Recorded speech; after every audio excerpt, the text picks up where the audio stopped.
Vamos a estar viendo Lucas 7, del versículo 36 al 50. Así que tenga ya separado su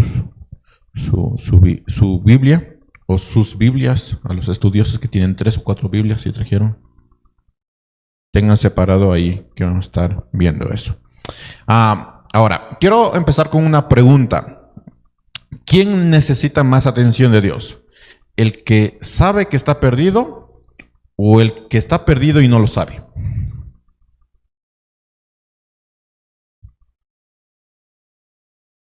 Miren, hay dos pasajes que son muy reveladores y que pertenecen al mismo texto. Si usted recuerda lo que dice Lucas 15 de la parábola de la oveja perdida, de la moneda perdida y del hijo pródigo, usted entenderá que es un solo texto, es una sola parábola. Nosotros, o algunos lo dividen en 3, pero en realidad es una sola parábola. Descartando la historia de la moneda perdida, nos queda la oveja perdida y el hijo pródigo. Estos dos temas nos revelan cómo Dios ve las necesidades. En el caso de la oveja perdida, la narración nos dice que el pastor dejó 99 y se fue por una. En el caso del hijo pródigo, la narración se centra en el hijo que estaba perdido, mientras que el hijo que se quedó en casa pasaba a un segundo plano. La pregunta que nos deberíamos hacer es, ¿por qué dejar 99 e ir por una? ¿No sería mejor quedarse con las 99 y que la que se perdió regrese como pueda? Porque era más importante 99 que una. Y en cuanto a los hijos, ¿por qué centrarse en un hijo que quería vivir fuera de la casa de su padre y no centrarse en el hijo que sí estaba en la casa de su padre? Lo interesante de estas dos historias es que por el contexto posiblemente nosotros no entendamos lo que significaba dejar 99 e ir por una oveja. Nosotros no hemos sido pastores. Y los que han sido pastores, entenderán un poquito sobre esto. Pero los que no hemos sido pastores de ovejas reales, no de ovejas que muerden, de ovejas reales, nos resulta un poquito difícil el pensar cómo voy a dejar 99 y voy a ir por una. Sin embargo, la historia del hijo pródigo tiene una característica y es que seas tu padre o seas tu hijo, te vas a identificar con la historia del hijo pródigo. Por eso es más emocional la historia del hijo pródigo que la historia de la oveja perdida. Porque nosotros no nos podemos identificar mucho con el pastor, pero sí con el hijo o el padre. Hay otro texto muy conocido cuyo centro es la mirada de Dios, que es distinta a la del hombre. Ese texto está en 1 Samuel 16. No tiene que buscarlo, usted ya lo sabe de memoria. Dios va a escoger a David, esa es la historia. Dios va a escoger a David. La lógica era escoger a un hermano de David, que era más guapo, más alto, más fornido, tenía experiencia en la parte militar. Entonces, la lógica era escoger uno de los hermanos de David. Sin embargo, Dios escogió a David. Y sinceramente uno pensaría, pero ¿cómo vas a escoger a este niño rubio, delgadito? Sí, está guapo, pero delgadito. Y no vas a escoger a sus hermanos mayores que tenían más experiencia y que podían ser más maduros. ¿Cómo es que escoges a David y no escoges a otro, a uno de sus hermanos? Estos y más textos nos dicen que Dios ve algo que a primera vista nosotros no la vemos. Y en toda la historia de la escritura nosotros podemos ver eso. Dios ve algo que nosotros a primera vista no lo vemos. Ahora, déjenme recordarles algo. Samuel no tenía el espíritu como nosotros lo tenemos. Él tenía que ser guiado paso a paso por Dios. Entonces, Samuel dice, este señor, este está guapo. Y el Señor dice, no, este no, este no, este no. Hasta llegar a David. Entonces, Samuel tenía que ir siendo guiado paso por paso por Dios. ¿Por qué? Porque no tenía al Espíritu. Nosotros sí tenemos al Espíritu. Y es Él que nos va a ir guiando paso a paso para poder ver cómo Dios ve. En otras palabras, Dios sabe quién lo necesita y yo estoy seguro que usted también sabe. El tema es que nosotros no lo vemos a primera vista. Hay que ver a la manera de Dios. Ahora sí, Lucas 7.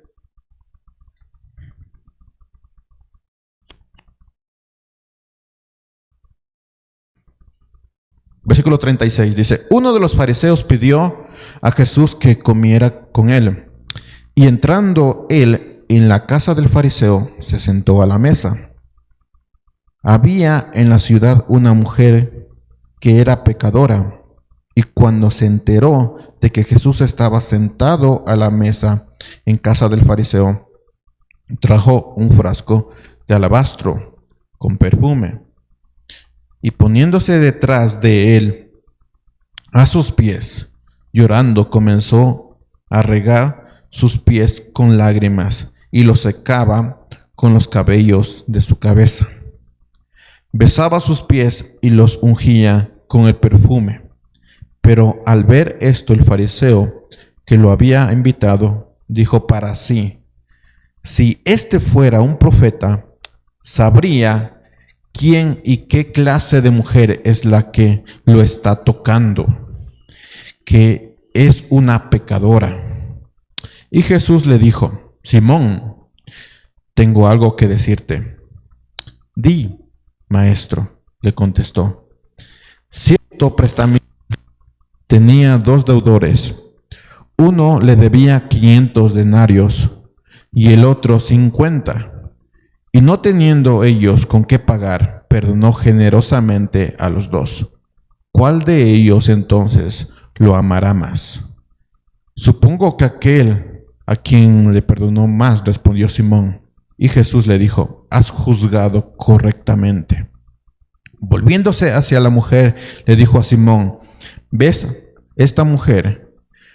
Yo entré a tu casa y no me diste agua para mis pies, pero ella ha regado mis pies con sus lágrimas y los ha secado con sus cabellos. No me diste beso, pero ella desde que entré no ha cesado de besar mis pies. No ungiste mi cabeza con aceite, pero ella ungió mis pies con perfume. Por lo que te digo que sus pecados, que son muchos, han sido perdonados, porque amó mucho, pero a quien poco se le perdona, poco ama. Entonces Jesús le dijo a la mujer: tus pecados te han sido perdonados. Los que estaban sentados a la mesa con él comenzaron a decir entre sí: ¿quién es este que hasta perdona pecados? Pero Jesús le dijo a la mujer: tu fe te ha salvado, vete en paz. Si recordamos la historia del hijo pródigo, recordaremos que, bueno, es una parábola, ¿no? Es una historia ficticia con una verdad central, una gran verdad central. Sin embargo, la historia que acabamos de leer es una historia real, de la vida real. Esto no es una parábola, esto es una historia real. Y aquí, en esta historia, hay 2 personajes. Quitando a Jesús, hay 2 personajes importantes: el fariseo y la mujer. El fariseo, un hombre religioso, moralmente intachable, ¿sí? La mujer, una pecadora, reconocida por todo el mundo como una pecadora. El fariseo representaba el estándar de una vida recta, es decir, un religioso, ¿no? ¿Qué hoy lo podemos decir? Un cristiano. La mujer era todo lo contrario, ella representaría lo peor de una vida, ¿sí? Una vida que no se debería vivir así. Era lo peor. Entonces tenemos el contraste entre una persona que era moralmente correcta, un religioso, y la persona pecadora que era reconocida por todos. Ahora, tengan en mente esto: lo más seguro es que nos identifiquemos más con el fariseo que con la pecadora. Eso es lo más seguro. Sí. Queriendo ser cristianos, vamos a decir: no, nosotros somos pecadores y nos vamos a identificar con la pecadora. No, la realidad es que nos vamos a identificar más con el fariseo que con la pecadora. También debemos notar que tanto el fariseo como la mujer querían acercarse a Jesús. Los dos querían acercarse a Jesús. Simón el fariseo le había pedido, la traducción dice, insistido a Jesús que vaya a comer a su casa. La mujer había llegado al lugar sin invitación y cuando supo que Jesús estaba en la mesa del fariseo. Entonces, los dos estaban interesados en Jesús. Sin embargo, la diferencia estaba en que cada uno tenía una perspectiva distinta de quién era Jesús. Posiblemente para Simón el fariseo, Jesús solo era alguien interesante, una celebridad. Alguien que era, pues, conocido o que se estaba haciendo conocer. Entonces él insistió a esta celebridad: ven y come en mi casa. Pero para la mujer es claro que Jesús era más que una celebridad. No sabemos cómo la mujer había llegado a la conclusión de que encontraría en Jesús el perdón. No sabemos si alguien le predicó o si escuchó rumores. No sabemos, pero sí sabemos que no le importó llegar a ese lugar y en el momento más inoportuno para cumplir la meta que se había propuesto. Eso sí, lo tenemos claro. Por otro lado, aquel hombre religioso, recto y moralmente correcto, no llegó a la misma conclusión.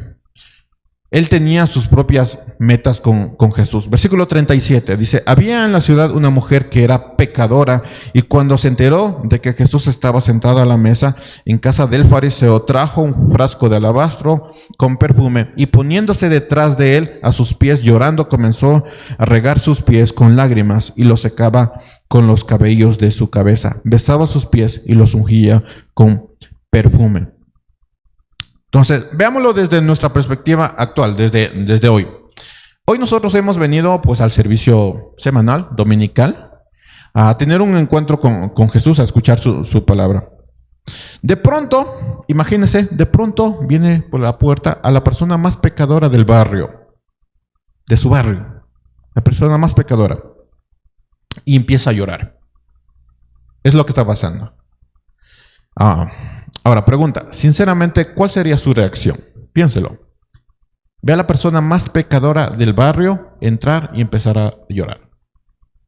Ahora, antes de que diga gloria a Dios, porque esa persona se arrepintió, no es la persona que usted está esperando que se arrepienta, sino la persona que usted está esperando que no se arrepienta.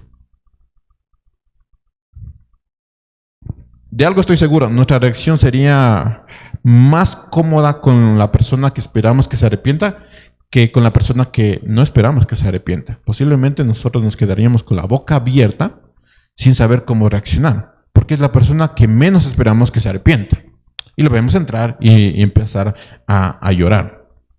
En el contexto del pasaje, esperaríamos que fuera el fariseo que se arrepintiera, porque era el hombre más correcto, más religioso, más moralmente limpio, ¿no? Y no ver a la mujer que todos sabían que era la pecadora, que se arrepintiera. Y además la acción que está teniendo esta mujer pues es sumamente impactante. Posiblemente si nosotros hubiéramos estado en ese momento nos hubiéramos quedado con la boca abierta. Porque ¿cómo es posible que una persona pecadora entre a los pies del maestro y empiece a llorar? Que deje su lugar, se incomode, no le importe nada y empiece a llorar. ¿Cómo es posible? Regresando al pasaje, el texto nos dice que a Jesús no le tomó por sorpresa. Ni la reacción de la mujer, ni la entrada de la mujer. Y no estoy hablando del completo conocimiento que tiene Jesús por ser Dios, sino la acción misma de aquella mujer. O sea, la acción extrema de aquella mujer. Parece que Jesús no le tomó por sorpresa. A los demás le vieron como, ¿pero qué está haciendo? O sea, esto es vergonzoso. Y además, ¿qué hace en casa de un fariseo, una persona moralmente correcta? ¿Cómo es que se metió sin permiso y además está haciendo todo este espectáculo, ¿no? Pero Jesús lo toma como algo sumamente normal, algo que debería haber hecho alguien que estaba en la casa. En aquella casa, todos vieron esa acción, la acción de esta mujer, como algo sumamente inapropiado. No solo era las lágrimas que estaba derramando, también era su cabello. Pero además de eso era el perfume, un perfume sumamente caro. Algunos dicen que ese perfume era utilizado para atraer a sus clientes. ¿Sí? Entonces era un perfume sumamente cotizado y atractivo. Entonces, ¿cómo es posible que esta mujer, que es pecadora, venga llorando, seque sus lágrimas, seque los pies de Jesús con sus cabellos y además derrame todo un perfume sumamente costoso? Pero Jesús no vio esta acción como algo inapropiado, más bien lo vio como algo normal. Repito esto, Dios ve algo que nosotros a primera vista no vemos. La perspectiva de Jesús fue distinta a la perspectiva que tuvieron los asistentes de aquella cena. Versículo 37 dice, y cuando se enteró, la parte B, y cuando se enteró de que Jesús estaba sentado a la mesa en casa del fariseo, trajo un frasco de alabastro con perfume. Y poniéndose detrás de él a sus pies llorando, comenzó a regar sus pies con lágrimas y los secaba con los cabellos de su cabeza. Besaba sus pies y los ungía con el perfume. Esta es una imagen sumamente impactante. Para Jesús era una reacción natural, pero para el fariseo esta era una imagen sumamente desagradable. ¿Cómo es que esta mujer pecadora va a entrar en mi casa y va a hacer todo este espectáculo? ¿Acaso no ve que estoy cenando? Y yo creo, hermanos y hermanas, yo creo que si había una mujer ahí, posiblemente pensaría tres cosas. Primero, qué vergüenza, ¿no? Qué vergüenza. Segundo, el cabello de una mujer que es tan cuidado, ¿cómo lo va a utilizar para limpiar los pies sucios de Jesús? Y tercero, ese caro perfume, ¿cómo va a ser desperdiciado? Pero vamos a notar algo interesante en esta historia, y es que aquella mujer no dijo nada. Nada. Entró, empezó a llorar, secó los pies, echaba perfume y no dijo nada. Cuando Jesús le perdona, ella no dice nada. El quemiportismo del juicio social, su cabello siendo utilizado como una toalla, lo más preciado que posiblemente tenía, que era el perfume, lo dijo todo. Pero ella no dijo nada. Esta mujer se estaba rindiendo completamente al único que podía liberarla de su pecado. Ahora, ¿cuál fue la reacción del fariseo? Lucas, versículo 39. Pero al ver esto, el fariseo que lo había invitado, dijo para sí, si este fuera un profeta, sabría quién y qué clase de mujer es la que lo está tocando, que es una pecadora. Ahora, ¿cómo se comportó el fariseo? Bueno, hermanos, como un fariseo. ¿Cómo reacciona un fariseo?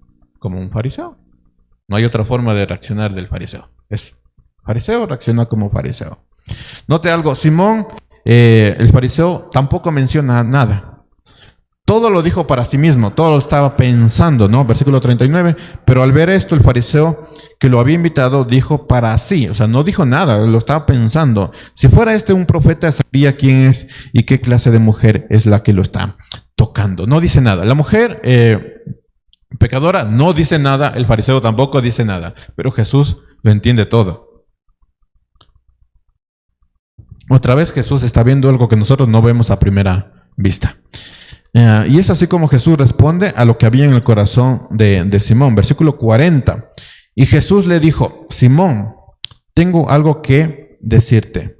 Dime, maestro, dijo aquel fariseo hipócrita, ¿no? Es bastante hipócrita, ¿no? Dime, maestro, ¿no? Después de decir, si este fuera un fariseo, si este fuera un profeta, sabría lo que está sucediendo. Y después dice, Simón, quiero hablar contigo. Dime, maestro. Hay que ser bastante hipócrita, ¿no? Versículo 41. Cierto prestamista tenía dos deudores. Uno le debía 500 denarios y el otro 50. Y no teniendo ellos con qué pagar, perdonó generosamente a los dos. ¿Cuál de ellos entonces lo amará más? Y contesta el fariseo: supongo que aquel a quien le perdonó más. Jesús le responde: has juzgado correctamente. Un denario, para que tengan una idea, un denario es un día de trabajo. Entonces, uno de ellos le debía al prestamista algo, o sea, alrededor de 2 meses de trabajo, que sería 50 denarios, ¿sí? Alrededor de 2 meses. El otro le debía al prestamista algo que no podía pagar, porque si tendría que pagarlo, tendría que trabajar alrededor de 1 año y medio y un poquito más, sin gastarse nada. Es decir, todos los días, de domingo a domingo, sin gastarse nada, tenía que pagarle al prestamista. Sin embargo, aunque una deuda es menor que la otra, los dos deudores no tenían la capacidad de pagar su deuda. Versículo 42. Y no teniendo ellos con qué pagar, perdonó generosamente a los dos. ¿Cuál de ellos entonces lo amará más? Supongo que aquel a quien le perdonó más, respondió Simón.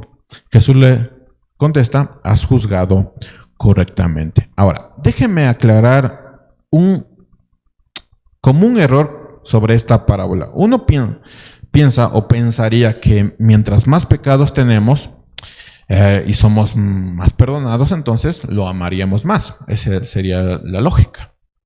Pero no es el centro de la parábola. No es la cantidad, sino lo conscientes que estamos de nuestra condición. Ese es el centro de la parábola. El centro no es si tenemos más pecados o menos pecados. El centro es que fuimos perdonados. Y de hecho, el centro de todo es: o somos perdonados o no somos perdonados. No hay términos medios, decía un pastor. No es que somos medios perdonados o que estamos próximos a ser perdonados. No, o somos perdonados o no somos perdonados. Ese es el hecho, este es el centro de todo. Así que no importa si eres la persona más correcta del mundo, estás en la misma condición de la persona más impura y pecadora del mundo. Todos estamos en la misma condición. Tú necesitas ser perdonado porque tu deuda no puede ser pagada. Así que el tema aquí, el centro de aquí no es la cantidad de pecados, sino la condición de no poder pagar ese pecado.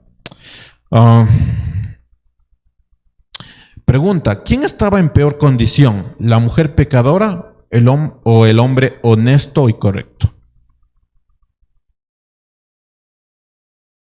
Si respondiste que el que estaba en peor condición era el hombre honesto y correcto, esto es lo que diría Jesús. Versículo 42, la parte última. Y Jesús le dijo: has juzgado correctamente. Entonces la mujer pecadora y el hombre correcto estaban en la misma condición.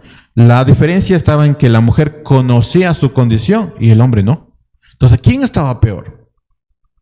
El fariseo, el hombre que vivía correctamente, que tenía pues una integridad, que todo el mundo le conocía como alguien pues religioso y que cumplía la ley. Él estaba en peor condición que la mujer pecadora.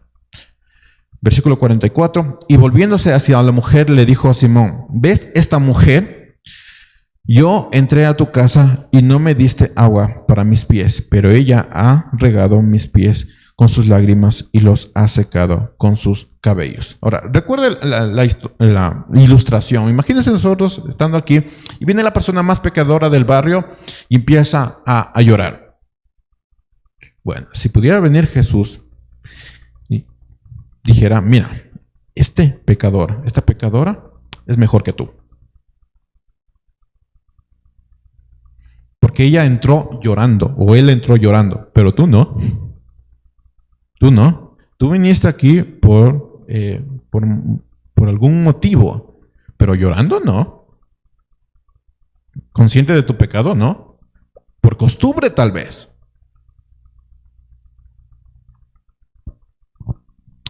Versículo 45. No me diste beso, pero ella desde que entré no ha cesado de besar mis pies.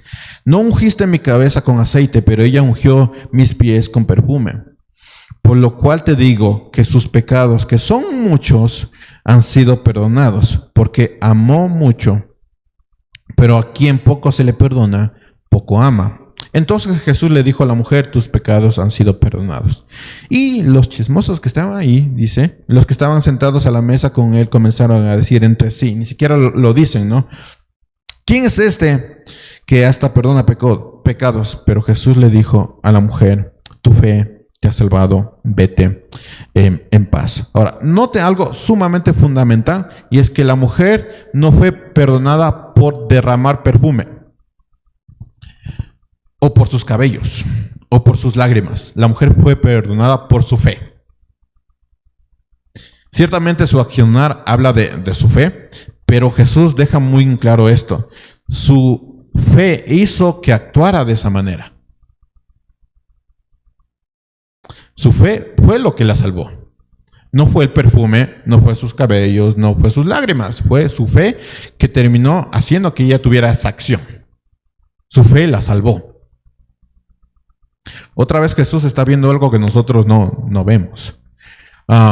Por increíble que parezca, si vamos a Jesús entendiendo nuestra condición y colocamos en Él nuestra sincera y profunda fe, veremos y escucharemos de Jesús, has sido salvo, vete en paz.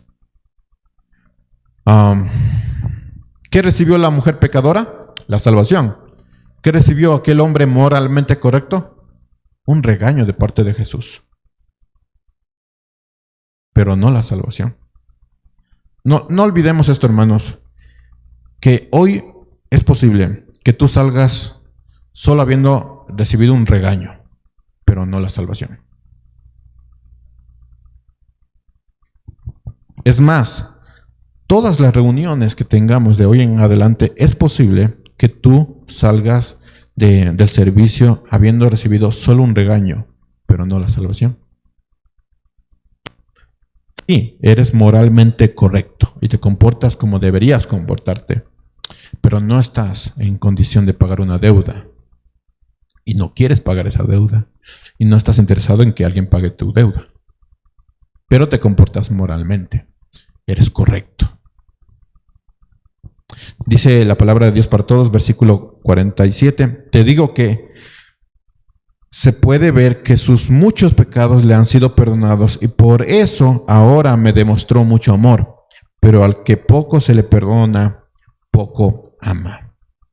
La lógica del Evangelio se basa en que por el hecho de haber sido perdonados nosotros demostramos mucho amor. Esa es la lógica. La lógica humana es, nosotros demostramos mucho amor y por ende deberíamos ser perdonados. Pero no es así. Nosotros somos perdonados y por eso nosotros demostramos mucho amor. Es decir, que aquel que no ha sido perdonado, entonces no puede demostrar amor. Nosotros no obedecemos para ser aceptados. Nosotros somos aceptados y adquirimos la capacidad de obedecerlo. Esa es la lógica del Evangelio. Versículo 47, te digo que se puede ver que sus muchos pecados le han sido perdonados y por eso ahora demostró mucho amor. Porque al que poco se le perdona, poco ama. La mujer pudo demostrar mucho amor porque mucho se le perdonó. Y no mucho en cantidad, hermano, sino en el sentido de una deuda que nosotros no podemos pagar. Eso, en ese sentido está la palabra mucho. Mucho se le perdonó, por eso mucho amó. Escuche esto. Algo no anda bien si tú careces de pasión. Algo no está bien. Si tú ves al cristianismo como algo que no debería quitarte toda la energía, si tú ves la adoración a Jesús como algo simplemente como un ritual, y bueno, qué bonitas alabanzas, ¿no? Gloria a Dios. Y no hay pasión. Si no ves al servicio si no trabajas en el servicio con pasión, entonces algo está mal. Algo no está bien ahí. Te digo que se puede ver que sus muchos pecados le han sido perdonados y por eso ahora demostró mucho amor. Pero al que poco se le perdona, poco ama. De hecho, nuestra pasión debería ser mucho mayor que de esta mujer, porque nosotros, al igual bueno, en contraste con Samuel, nosotros sí tenemos al Espíritu y entendemos la Escritura. Esta mujer no vio a Jesús crucificado para entregarse a Jesús. Ella está viendo solo a Jesús, el que todavía no está crucificado, al Maestro. Pero nosotros sí lo hemos visto. Entonces nuestra forma de actuar, nuestra pasión debería ser mayor que de esta mujer. La mujer hizo lo que hizo sin haber visto la muerte de Jesús. Y nosotros, habiendo conocido la muerte de Jesús y lo que significa, carecemos de pasión.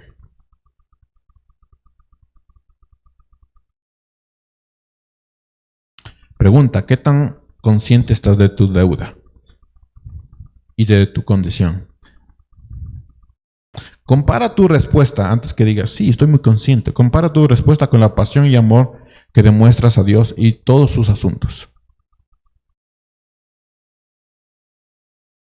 ¿En qué condición te encuentras? En la de la mujer pecadora que dio todo de sí sin importar lo que digan, consciente de su deuda que no podía ser pagada.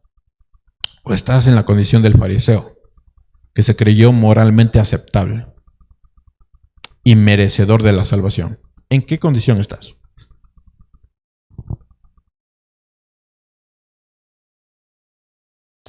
Y peor aún, ¿cómo te ves en comparación con aquella persona que tú sabes que no vive bajo tu moral?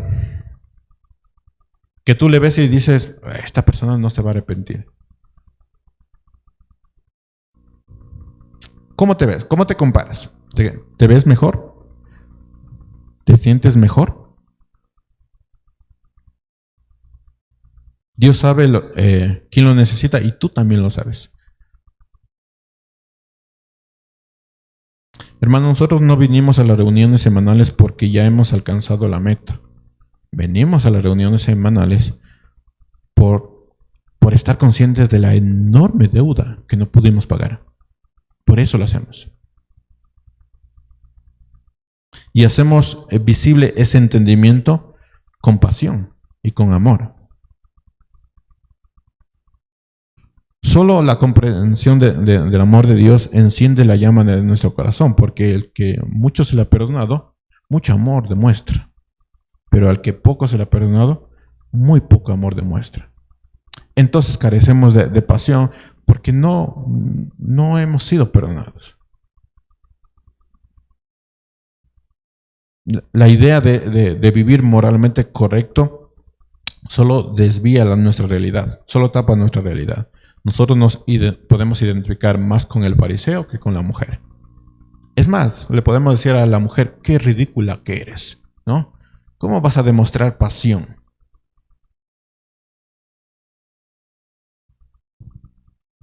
Cuando mires a alguien en una condición de pecado que aparentemente es peor que la tuya, recuerda esto, no es la cantidad, sino la condición. No es la multitud de pecados, no es que tú eres mejor, estamos exactamente en la misma condición. Nosotros no podemos pagar la deuda. Por más pequeños pecados que tengamos, nosotros no podemos pagar la deuda. Y siempre es bueno preguntarnos, ¿quién está en peor condición? ¿Aquella persona que cree que está en lo correcto, que vive moralmente correcto, o aquella persona que aún teniendo muchos pecados está consciente de su pecado? ¿Quién está en peor condición? Aquellos cristianos que creen que por venir a la iglesia tienen una condición superior a otros, o aquella persona que está consciente de su condición. ¿Quién es peor? ¿Quién saldrá del templo regañado y quién saldrá del templo salvo? No se trata de compararnos con los demás a ver quién es más pecador. Y eso para sentir nosotros mejor, ¿no? Es decir, yo no hago esto, yo no hago aquello. Sí, tengo un pecadillo por ahí, pero yo no hago eso. Yo soy mejor. Yo te digo, pues, tú estás en peor condición. Y si lo has entendido, Jesús diría, has juzgado correctamente. Miren, esta idea de compararnos, lo vemos también en el Antiguo Testamento. Cuando Isaías vio la gloria de Dios, lo voy a leer. Isaías 6:4 dice, y se estremecieron los cimientos de los umbrales a la voz que clamaba, y la casa se llenó de humo. Entonces dije, ay de mí, porque perdido estoy, pues soy hombre de labios inmundos, y en medio de un pueblo de labios inmundos habito, porque mis ojos han visto al Rey y el Señor de los ejércitos. Ahora, cualquiera de nosotros cristianos podría decir, miren, nosotros nos cuidamos de nuestra boca, de no decir malas palabras, de hablar correctamente, ¿no? Nosotros no somos mal hablados, ¿no? Como aquel compañero o compañera de trabajo, ¿no? ¿Qué ves? Ya, como habla y habla y habla, ¿no? Nosotros somos mejores porque no tenemos ese lenguaje, somos mejores, ¿no? Eso es lo que está pasando con Isaías. Nosotros podemos decir y compararnos con Isaías y decir, oigan, nosotros no somos de labios inmundos, nosotros no hablamos mal. Isaías sí que era tremendo, ¿no? Yo estoy en mejor condición que Isaías. Pero recuerde esto, Isaías no se está comparando con nosotros, se está comparando con Dios. Y de hecho, si nos comparamos con Dios, todos somos de labios inmundos. Estamos exactamente en la misma condición. Con aquella persona que le gusta hablar malas palabras y nosotros que nos gusta hablar de la manera más correcta y decir a todo el mundo amén, amén, amén, estamos exactamente en la misma condición porque nos comparamos con ese Dios 3 veces santo. Entonces Isaías no se está comparando contigo, se está comparando con Dios. Y en ese sentido, todos estamos en la misma condición. Entonces, cuando tú veas a aquel compañero o compañera que anda hablando lo peor del mundo, recuerda, tú estás en la misma condición. Tú no eres mejor, estás en la misma condición. ¿Cuál sería tu actitud si te encuentras con Jesús? Y sabes que Él es 3 veces santo. ¿Podrías decir que tú eres mejor que otro? No. Estamos exactamente en la misma condición. Es más, aquellos que dicen, no, mis hijos son correctos, son educados. Hermanos, tus hijos, como los hijos de los perdidos, estamos en la misma condición. En la misma condición. Y no importa la edad, decía un pastor, no importa si tu hijo tiene 6 años, si no se ha arrepentido, está perdido. Y está en la misma condición ese niño de 6 años que aquella persona de 50 años que no se ha arrepentido. Porque no es la cantidad, es la condición. Tampoco es el comportamiento. Aquella persona que no se ha rendido a Cristo está en la misma condición de aquel perdido. Entonces no importa si tienes 4 años, 5 años, 6 años, estás en la misma condición de aquella persona que es lo peor del mundo.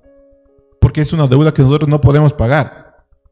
Estamos exactamente en la misma condición. Entonces cuando veamos los hijos de otra persona y digamos, no, mi hijo es mejor, ¿quién es peor?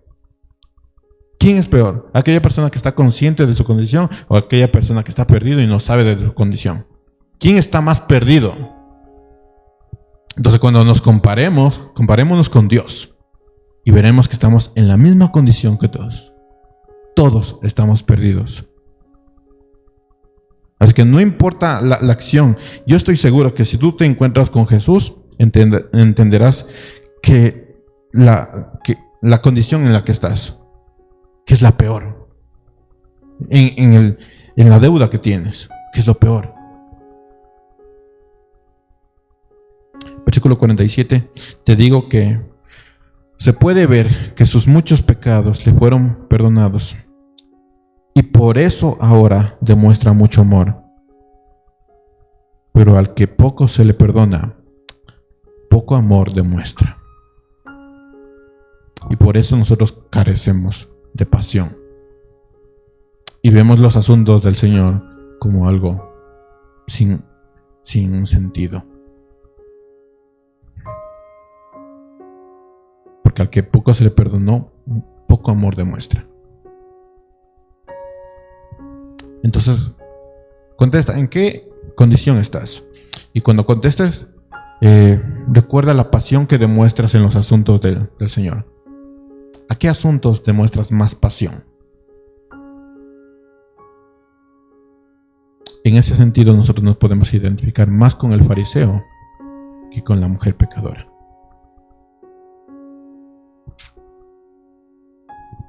Esto me recuerda a lo que hay en el Apocalipsis, cuando Jesús le dice a Éfeso: sí, yo sé que haces esto, esto y esto. Eres bueno. Rechazas lo malo, ¿no? Pero ¿sabes qué? Has perdido tu primer amor. Entonces empezaste a hacer las cosas porque se esperaba que quisieras eso, pero ya no hay pasión, ya no hay amor. Entonces tu condición es peor de aquella persona que tiene muchos pecados. No tienes pasión. No eres mejor. Somos peores.